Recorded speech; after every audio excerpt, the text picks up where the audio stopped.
여러분 안녕하십니까? 광주 MBC 뉴스데스크입니다. 지난 사흘간 우리 지역에는 많은 눈이 쏟아졌죠. 오후부터 눈이 그치기는 했지만 이틀 연속 제설에도 통행에도 큰 불편을 겪으셨을 텐데요. 폭설 현장 천홍희 기자가 취재했습니다. 광주의 아침 출근길은 이틀 연속 전쟁이었습니다.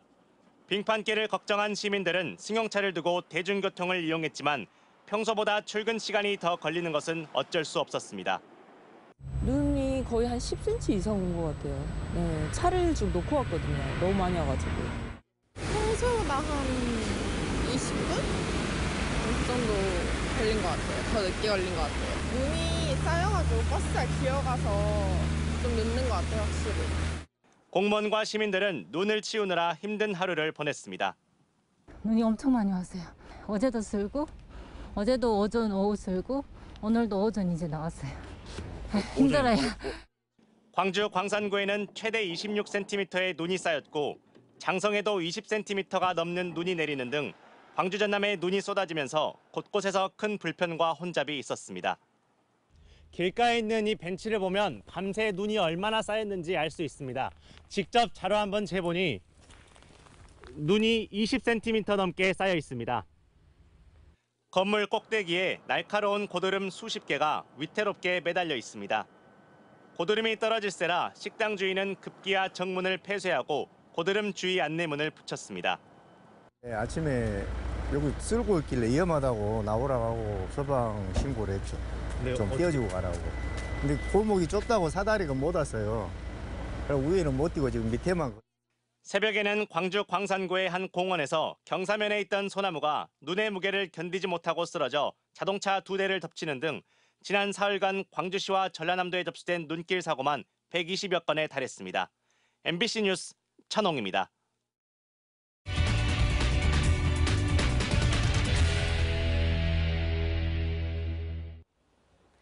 유동성 위기에 빠진 한국건설이 보증사고를 피하기 위해 아파트 사업장의 예상 공정률을 꼼수 변경한 게 아니냐는 의혹 어제 전해드렸죠.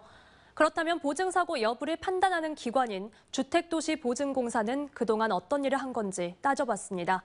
한 걸음 더 집중 취재 임지은 기자입니다. 한국건설이 짓는 아파트 입주 예정자인 이모 씨는 걱정으로 하루를 보내고 있습니다.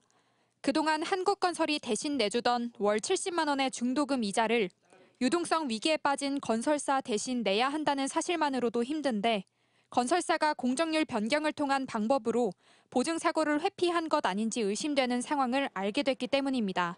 보증사고 요건에 충족되면 주택도시보증공사로부터 분양대금을 환급받을 수 있는데 건설사 측의 갑작스러운 공정률 변경으로 보증사고 기준을 미달하게 되면서 이러지도 저러지도 못하는 상황입니다. 이렇게 하기까지 했는데 만약에 그걸 못해. 그러면은 더 타라고 힘 빠지죠. 보증사고를 판단하는 기준인 공정률 차이에서 한국건설은 이미 지난해 11월 보증사고 기준인 25%포인트를 넘은 바 있습니다. 이 사실만으로도 주택도시보증공사는 해당 사업장을 보증사고 처리할 수 있습니다. 하지만 그렇게 하지 않은 이유에 대해 보증공사는 절차상 이유를 들고 있습니다. 주택도시보증공사는 한국건설의 공정률을 다음 달 말에 보고받고 있어 실제 공정률 차이를 알기까지는 한 달의 시간이 걸리는데 한국건설이 사고 기준을 초과한 직후인 지난해 말 갑작스럽게 공정률을 바꾸면서 자신들이 알 수는 없었다는 겁니다. 취재진은 입주자들을 위해 보다 적극적으로 파악할 수는 없었냐는 질문을 했지만 공사 측은 답변을 거부했습니다. 하지만 입주민들의 피해를 위해 세워진 기관이 이 사안을 안일하게 보고 있는 것 아니냐는 지적이 나옵니다. 보증사고의 위험성이 좀 충분히 이렇게 일어날 가능성이 있는 공사 현장이라고 하면 그런 사전 정보들은 충분히 다 있을 거로도 보여지는 거죠. 네, 꼭 그 보고서를 통해서만 비로소 인지한다라는 것도 실무상 그게 맞은가에 대한. 한편 보증사고를 피하기 위해 공정률 변경이라는 꼼수를 쓴 것 아니냐는 의혹에 대해 한국건설 측에 반론을 들으려 여러 차례 연락했지만 연락이 닿지 않았습니다. MBC 뉴스 임지은입니다. 한편 한국건설이 짓고 있는 광주의 한 오피스텔이 분양 보증사고 요건을 넘겨 입주 예정자들이 사고 사업장 처리를 주택도시보증공사에 요구하고 나섰습니다. 광주 북구에 따르면 해당 사업장의 지난달 공정률 차이는 25.71%포인트로 보증사고 기준인 25%포인트를 넘겼습니다. 이에 따라 입주 예정자들은 어제 해당 사업장을 분양보증사고 사업장으로 처리해달라고 주택도시보증공사에 신청했는데 공사는 다음 주 중 사고 사업장 지정 여부를 결정할 예정입니다. 선거 때마다 중요한 판세 변화의 가늠자 역할을 하는 광주의 정치 민심. 총선을 앞두고 각 정당들이 광주구에 공을 들이고 있는 이유입니다. 이런 가운데 새로운 정치 세력 규합을 꾀하고 있는 이낙연 전 총리는 사흘 만에 다시 광주를 찾았습니다. 주현정 기자입니다. 제3지대에서 꾸준히 총선 출마 압박을 받고 있는 이낙연 새로운 미래 인재영입위원장. 사흘 만에 다시 광주를 찾은 이 위원장은 일단 총선에 나설 계획은 없다고 밝혔습니다. 꽤 오래전부터 이번 총선에는 출마할 의사가 없다는 말씀을 드렸습니다. 정치인이 국민 앞에서 한 말을 쉽게 바꾸는 건 바람직하지 않습니다. 자신의 출마를 사실상 연대의 전제 조건으로 내건 이준석 개혁신당 대표를 향해서는 다소 불편한 심기도 내비쳤습니다. 저 아니라 그 누구의 거취도 그것이 선행 조건이 될 수는 없는 것이지요. 네.